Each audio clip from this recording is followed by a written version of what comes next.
Hola chicos, ¿cómo están? Bienvenidos a su cuarta clase de biología, su tercera clase de biología, donde estaremos recordando y explicando detalladamente cómo fueron los experimentos de Mendel. Y bueno, aproveché de salir al jardín de mi casa para intentar mostrarles la mayor cantidad de ejemplos que consiga en el jardín. Vamos a ello.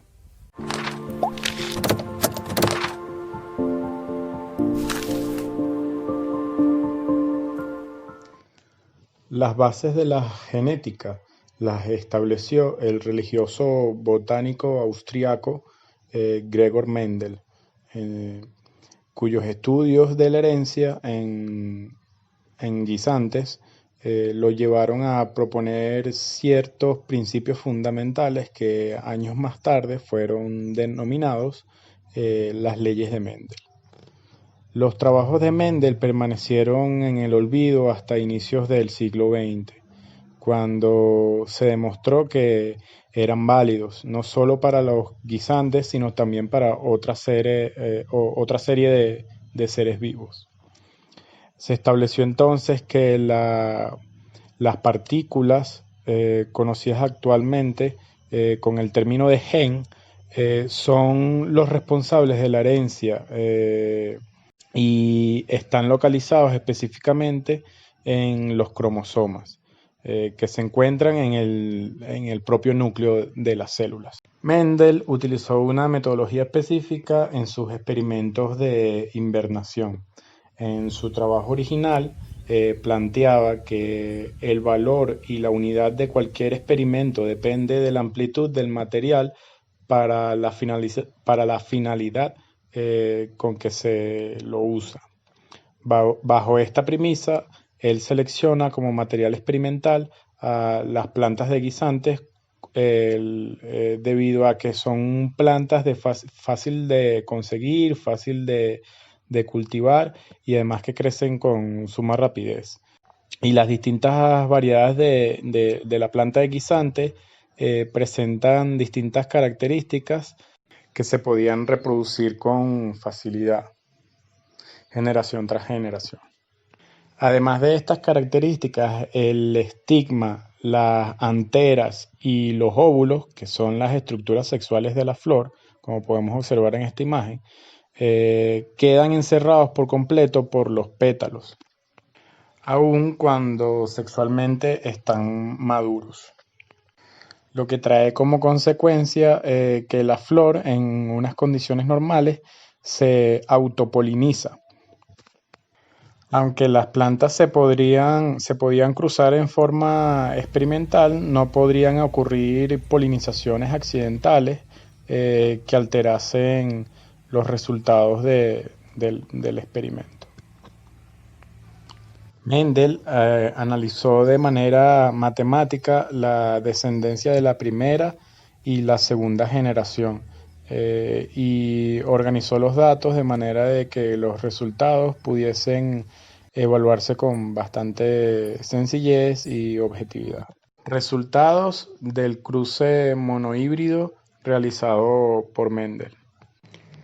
En este experimento, Mendel realizó un cruce donde eliminaba las anteras de las flores y espolvoreaba sus estigmas con polen de otra flor de guisante, cuyas características morfológicas eran opuestas. Él observó que en la primera generación, a partir de ahora llamemos a la primera generación como F1, uno de los caracteres alternativos siempre desaparecía por completo. Por ejemplo, todas las flores producidas por plantas obtenidas de un cruce entre una de flores púrpura pura y una de flores blanca pura eran púrpuras. Mendel denominó a los caracteres que cumplen con esta condición como caracteres dominantes. A raíz de este resultado surge un interrogante. ¿Qué sucedió con el carácter alternativo? La flor blanca para este caso, para este ejemplo. que venía transmitiéndose con tanta facilidad durante las generaciones anteriores. Para delucidar este enigma, Mendel dejó que las plantas de guisantes resultantes de la familia 1 o de F1 se autopolinizaran. Para sorpresa de él, los caracteres que habían desaparecido en la primera generación reaparecieron en la segunda generación o F2 de la planta de guisantes. Este resultado condujo a Mendel a denominar a este tipo de carácter como recesivo, ya que tienen que haber existido de alguna manera en la generación F1, aunque no se evidenciaron en ella y reaparecieron en la generación de la familia 2. ¿Por qué los caracteres recesivos de la familia 1 desaparecen por completo, pero permanecen en la familia 2 en una proporción casi constante, casi que de 3 a 1? Esta incógnita la respondió al ver que la aparición y desaparición de los caracteres y sus proporciones constantes en la generación F2 se podrían explicar si los rasgos hereditarios son determinados por partículas. Actualmente conocemos o son conocidas estas partículas como genes. Eh, Estas partículas tienen que haber ocurrido en pares en las plantas F1, heredándose una partícula de cada progenitor. Estos pares de partículas volvían a separar cuando las plantas F1 maduras producían células sexuales, de modo que se formaban dos tipos de gametos con un gen del par de cada uno. La hipótesis de que todo individuo es portador de un par de genes para cada rasgo y de que los miembros de cada par se agregan durante la formación de los gametos se conoce como la primera ley de Mendel o principio de segregación. De acuerdo con la hipótesis de Mendel, las dos partículas de un par pueden ser iguales, en cuyo caso la planta autopolinizada sería pura. Pero si las dos partículas son distintas, reciben el nombre de alelo. Por ejemplo, las semillas amarillas y las semillas verdes son determinadas por los alelos, que son distintas formas de este gen o de esta partícula para el color de la semilla. Cuando los alelos de un par de partículas son los mismos, se dice que el organismo es homocigoto para ese rasgo en particular, ¿no? Cuando los alelos de un par de partículas son distintos, se dice que ese organismo es heterocigoto para ese rasgo. Al formarse los gametos, estos reciben alelos, eh, pero cada gameto solo contiene uno de los alelos posibles para un rasgo en particular.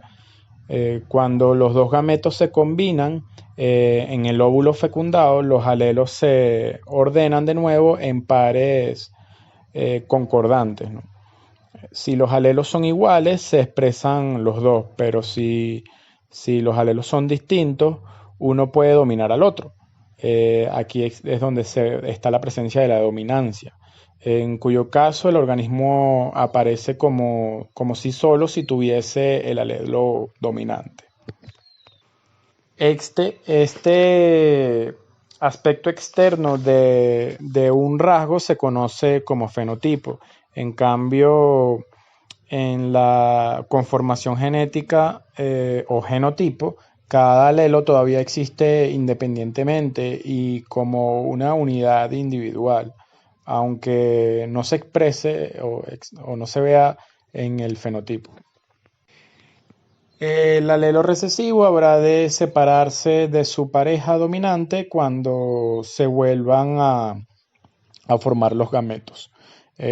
Solo si se reúnen dos alelos recesivos, uno del gameto femenino y otro del gameto masculino, el fenotipo exhibirá el carácter recesivo.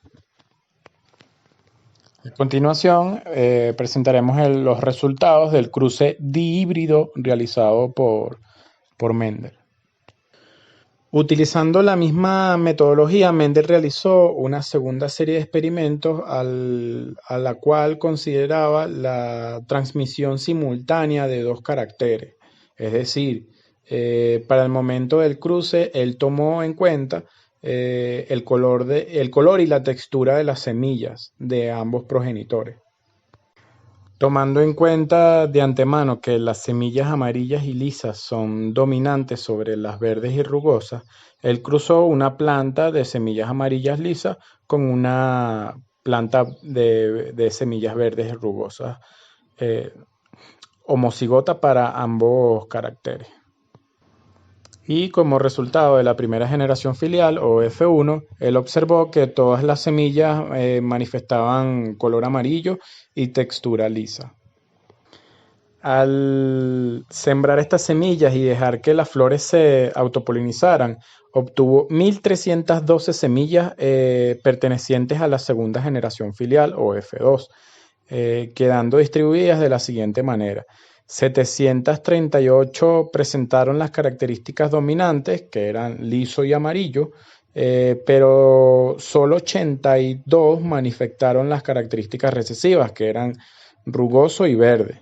Y las semillas restantes fueron combinaciones de ambos progenitores, es decir, quedaron 246 que manifestaron el carácter rugosa y amarilla y 246 el carácter de lisa y verde.